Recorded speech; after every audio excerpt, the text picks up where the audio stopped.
दीना के हसनोट गांव में तेज बारिश और सैलाब ने किसानों को भारी नुकसान पहुंचाया है। माल मवेशी बह गए, फसलें तबाह हो गईं। मजीद जानते हैं रबनवाज गोंदल से। जी रबनवाज, बताइएगा। जी बिल्कुल, बारिश तो रुक गई है और सैलाब की सूरत हाल के बाद अगर हम नुकसानात की बात करें तो मैं इस वक्त हसनोट गांव में मौजूद हूं। तो यहाँ पर सबसे ज़्यादा जो नुकसान है वो किसानों को हुआ, क्योंकि किसानों का जो माल मवेशी था वो भी इसमें बह गया है। अफसोस के साथ ये भी कहना पड़ रहा है कि इंतज़ामिया की जानब से, मुंतखब नुमाइंदों की जानब से इन किसानों की दाद रसी के लिए कोई भी नहीं आया। तो मैं इन्हीं की ज़बानी जानना चाहूँगा कि ये इस हवाले से क्या आप बताएँ जी, क्या नुकसान हुआ है और कोई मदद के लिए आया आपको?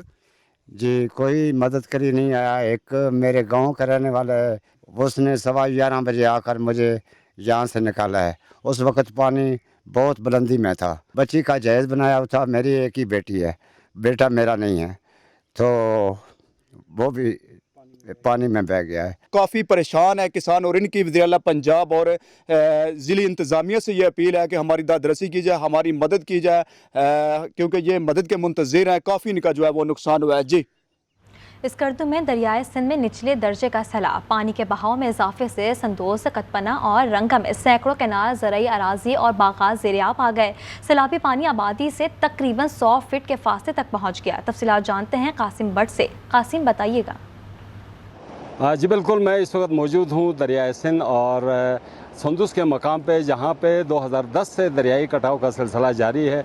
जब भी ग्लेशियाई झीलों के और ग्लेशियरों के जो पिघलने का अमल है तेज़ हो जाता है, गर्मी की शिद्दत में इजाफा होता है, तो दरियाए सिंध में पानी की सतह जो है वो बहुत ज़्यादा बुलंद हो जाती है और लोगों की ज़री ज़मीनें, खेत, बागात वगैरह जो है वो दरियाबुरुद हो रहे हैं। मैं इस वक्त संदूस के मकाम पे ही मौजूद हूँ।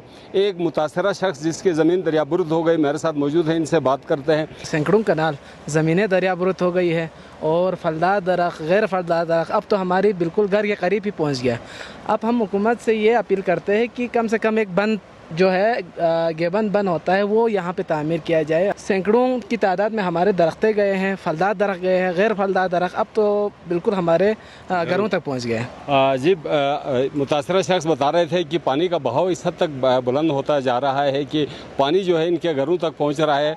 इन्होंने फौरी तौर पर हुकूमत से मुदाखलत करने और इस इलाके को महफूज बनाने के लिए इक़दाम करने की ज़रूरत पर जोर दिया है। जी।